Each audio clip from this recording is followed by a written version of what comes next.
This museum was willed by the public. They wanted it. This wasn't imposed from above or created by some sort of magic wand. The public wanted it, and that's why it's been successful. I think its inception was around 1958 when it was a storefront at 725 East Los Olas Boulevard. My father's dream was to always have a wonderful museum for Fort Lauderdale. My mother initially got M.A. Hort, who was a long-time real estate and developer in the city, to give $5,000 to the Junior League that they used to conduct a study to see whether there was a need for a museum, and of course it turned out there was. Schubert Jonas was the first president of the museum, and a wonderful guy and very culturally oriented for the town at that time, which was like a desert. And this was a sleepy little community. It was primarily a resort community. It was such an addition to Fort Lauderdale.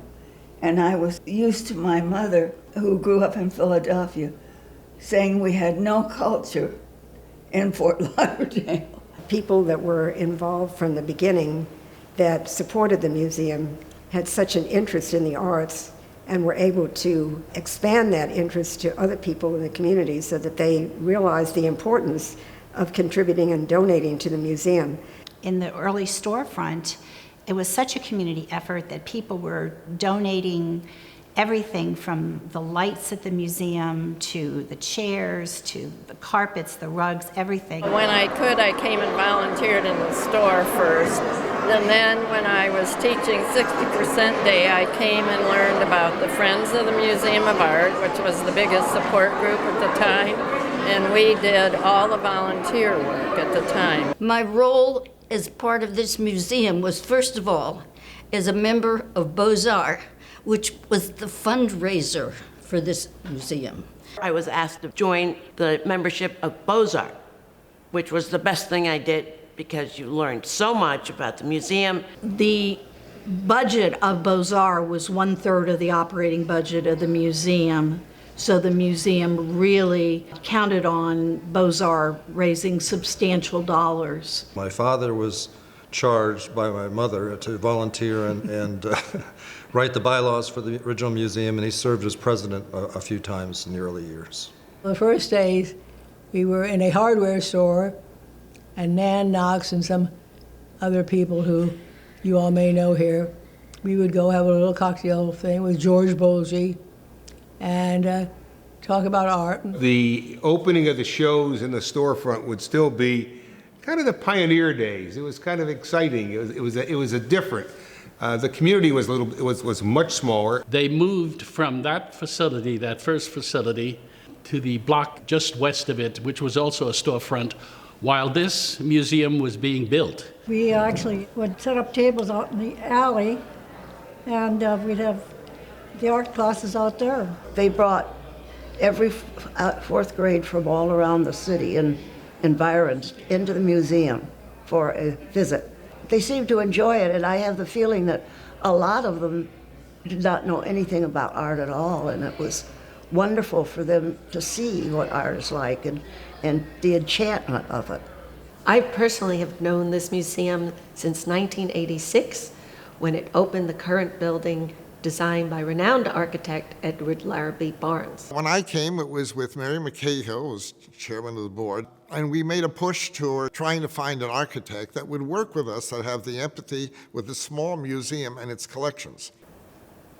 My grandfather used to spend his winters down here, and he gave the first spot of the museum, which was on the south side of the street. There was not much around this corner when the museum opened. And since that time, I think it served as a real cultural anchor for the town, for our emerging downtown. We interviewed a number of architects, and when we got to Edward Larrabee Barnes, there was an easy feeling about the way Barnes felt. There was an empathy between us. I mean, he really felt that he was building a stage for great works of art. And we came down here and we stood in the empty museum, nothing was in it, down at the bottom of the huge, beautiful staircase with the sun coming in from the skylight.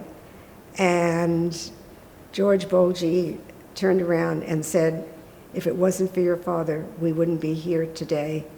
And I said to him, and this was my father's dream. In 1993, I was asked to curate an exhibition of new art South Florida. The public became aware that there was an incredible artist community already making South Florida their home. It was the first time the Museum of Fort Lauderdale was organizing an artist in residence program. So I was the first one, and I was very tickled by that. And the second thing was the year of the 200th anniversary of the Haitian Revolution. So between the two, I had to create work with the museum and treating the subject matter of the Haitian Revolution. So my question was very simple. I mean, what do people know in Fort Lauderdale of the Haitian Revolution? So we concentrated our efforts with the Dillard High School, and it just became a very fluid question to them as to what they knew about Haiti, what they thought of it, or not at all. Whatever they wanted to do. And we managed to produce a huge installation. I mean, that's probably the only word for it. My relation with the museum started in 1993 when I moved to Miami. I came straight from Cuba. I spent 3 years in Mexico. And then by the time when I arrived here in Miami, I immediately established the connection with the museum because the curator in that time, Jorge Santis, conceived the idea to make extending the collection through the Cuban American artists, and they included me from those years. My favorite, I think, was when we would have collections that would come, such as what Jorge Santos built was the Cuban collection, and it was just such a wonderful avenue for students to learn about another culture. The Sansom Foundation was formed by Ira and Nancy Glackens, Ira being the son of William Glackens, the famous American Impressionist painter. It was a fairly inactive foundation until around 1990 when both Ira and Nancy passed away. Ira bequeathed a large, very large collection of his father's works to this museum. Glackens was a transitional figure. Why? You can see many of the different movements of the 20th century, the early part of the century, in Glackens' work. Glackens went from being a realist to becoming a so-called impressionist to now he's called a modernist. Well, they were a team in the creation of the Cobra collection. COBRA stands for Copenhagen, Brussels, and Amsterdam. And that was the founding cities of some of them. When we first did COBRA, because nobody knew what it was, and they said, my child could do that art. COBRA as a movement only lasted for 3 years. But of course, artists didn't start making art during those 3 years or end making art in those 3 years. So the collection starts way before then and goes way after. So until you gave them the history of it being a reaction to the World War II, they didn't understand what the artists in Copenhagen, Brussels, and Amsterdam were trying to do. When people think about my 9 years at the museum, one would think first of the King Tut exhibition. We were the second venue of a national tour. We came right after LA County Museum of Art. We hit all the records. We had over 6,300 people a day, which was the largest daily attendance of any museum that had the King Tut exhibition on that run. But what was most important for Fort Lauderdale is that it proved the point that the museum could be the center of activity. The economic impact comes more in terms of how we are able to make people feel good about coming to Fort Lauderdale, and not just coming to the museum, but they'll perhaps go see a show next time, or they saw a restaurant down the street and they'll come back again for that. That's the real measure of the economic impact. Our board really looked at how would we be able to sustain the museum, and during that time several of us worked together to engage the community, to have a dialogue, to determine how we could make the museum more a part of our community, and in what way would we need to move forward on various partnerships. We flew around to other universities that had partnerships with museums, and we interviewed from the university side, from the museum side, the types of synergies that were created by a partnership with a university.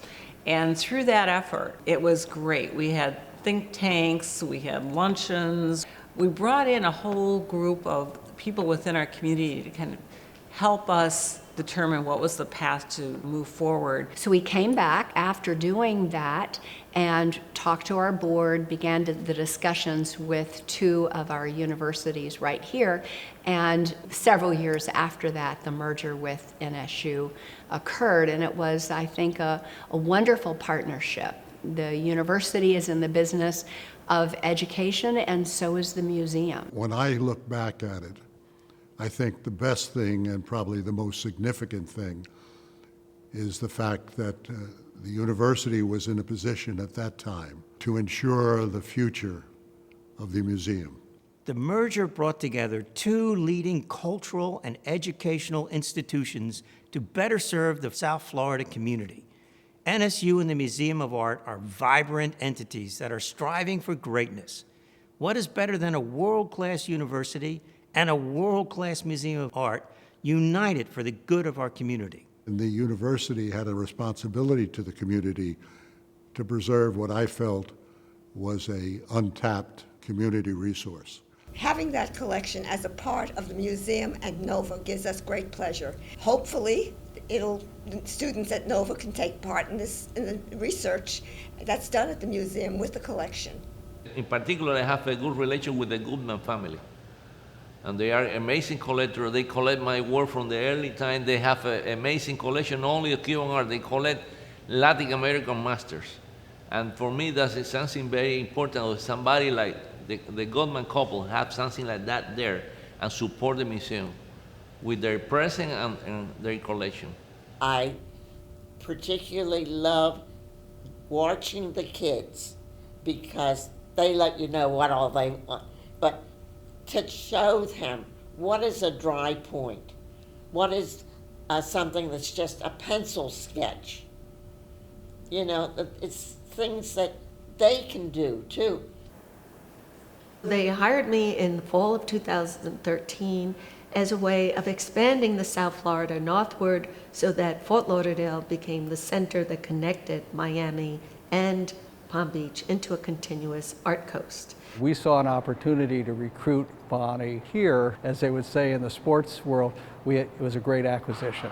The current administration, I would say, this is the preeminent art museum, the South Florida Art Museum.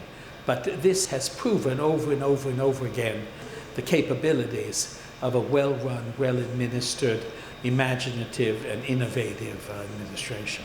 The quality of the exhibits and the art and the various artists brought in has been superior. And I think Bonnie is really the impetus for this. It's really changed the whole caliber of the experience to one of much higher level, really bringing us up to a real big league museum. We ignited a new dynamic exhibition program that looked not only internationally but locally as well to really create a program unlike any other in the region. The museum has continued to grow and has become internationally known with high caliber, world-class exhibitions. And I could see that what NOVA and the museum would be able to do is to kind of join forces and make the institution perhaps more visible and also more accessible to the community. The museum has successfully acted as a gathering place from individuals all over the community. Phyllis and I together built the Speakers Bureau. Already before 2019 and without sending out any publicity notices, but simply by word of mouth, we have 92 programs booked. Well, I've always seen the museum like the university. It's not just a Broward institution, and it's not just a Florida institution, but it is a world-class facility that eventually will continue to do as I feel the university will do, become a destination for individuals interested in art and education I see my role as an artist and a major arts advocate for Broward County. And this is our museum. We have to cherish it. It's the most important institution in Broward County. We're a group of ladies that do big-time fundraising for the museum. So every year we do have a very special luncheon, and that's the biggest event that we have, and we do draw a lot of other people that come, sometimes as many as 300. That's a nice check to present to the museum. We hope that the museum will continue to have superior exhibits. We'd also like to see an endowment for the museum. That would be nice to secure its continued success.